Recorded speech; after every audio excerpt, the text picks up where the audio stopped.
সুন্দর জামা পরিয়েছে, দেখেছিস? আমরা এখন কোথায় যাচ্ছি বলো? ট্রেনে করে বেড়াতে, তাই তো?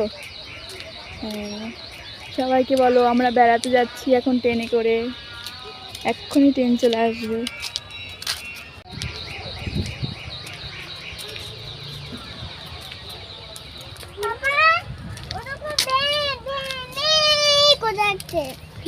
ছাগল ডাকছে? হ্যাঁ, আলো আলো থাকা যাচ্ছে, দেখাই যাচ্ছে না। হ্যালো ব্রিয়ান, কেমন আছো তোমরা সবাই? আশা করি সবাই খুব ভালো আছো। অনেক অনেক অনেক দিন পর আজকে তোমাদের সঙ্গে একটি নতুন ব্লগ শেয়ার করছি। আর এতদিন তো তোমাদের সঙ্গে কোনো ব্লগ আমি শেয়ার করতে পারিনি আমার শরীর খারাপের জন্য। তোমরা তো জানোই যে আমার শরীর খারাপ, এখনও আমি অসুস্থ, পুরোপুরি ঠিক হইনি। তবুও আবার সামনে চেক আপ আছে, ডাক্তারের কাছে যাব। আমার অপারেশন হয়েছে, তোমরা কেউ হয়তো জানো না, আমি ঠিকঠাকভাবে তোমাদেরকে সেভাবে বলিনি। এমনিতে বলেছে যে আমার শরীর খারাপ, কিন্তু অপারেশন হয়েছে তো সে কথা তোমাদেরকে বলিনি, তো আজকেই বললাম। আর এতদিন তোমাদের সঙ্গে কোনো ব্লগ শেয়ার করিনি, তার কারণ হচ্ছে ডাক্তার বলেছে আমাকে জোরে কথা বলতে না, কারণ জোরে কথা বলে তো সেলাই টান পড়বে না, তো তার জন্য বলেছে জোরে কথা বলতে না। আর এখন আগের থেকে একটু বেটার আছি, তাই একটুখানি তোমাদের সঙ্গে ব্লগ শেয়ার করার চেষ্টা করছি। কারণ আমি যদি ব্লগ না শেয়ার করি, রিলস না বানাই, তো আমার তো সব কিছু কমে যাবে। আর এমনিতেও সব কিছু কমে যাচ্ছে, ফলোয়ার আস্তে আস্তে কমে যাচ্ছে। আমি বুঝতে পারছি না কেন যে ফলোয়ারগুলো কমে যাচ্ছে। এত কষ্ট করে এত ফলোয়ার করলাম, তবুও যদি কমে যায় কত খারাপ লাগে, তাই না বলো? তো তোমরা একটু প্লিজ আমার পাশে থেকো, আমাকে একটু সাপোর্ট করো।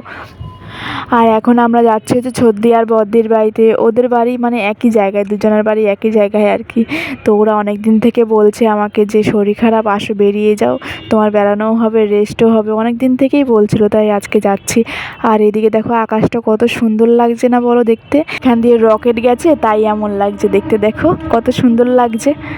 আর হচ্ছে আমরা বাড়ি থেকে বেরিয়ে ট্রেনে করে চলে এসেছি, মানে সে ব্যারাকপুর এসে দাঁড়িয়ে রয়েছে, 1 ঘন্টার মতন দাঁড়িয়ে আছি।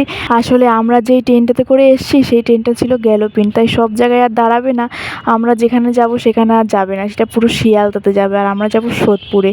তাই আবার আরেকটা ট্রেনের জন্য দাঁড়িয়ে আছি। ট্রেনে এত ভিড় না, উঠে যাচ্ছে না, আরও বিকাল হয়ে গেছে তো, তাই আর ট্রেনে উঠতেও পারছি না। আর এমনি তো ট্রেনে ভিড় হলে আমি উঠতে পারবো না, এর জন্য দাঁড়িয়ে আছি। ট্রেনটা আমাদেরকে ছেড়ে চলে গেল, আমরা কি সুন্দর যেতে পারতাম। ভালো হয়েছে, বসে থাকবো আরো। পারলাম না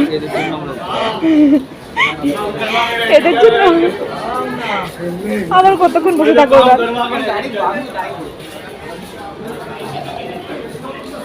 আর অনেকক্ষণ দাঁড়িয়ে থাকার পরে একটা ফাঁকা ট্রেন পেলাম, এখন ট্রেনে করে যাচ্ছি।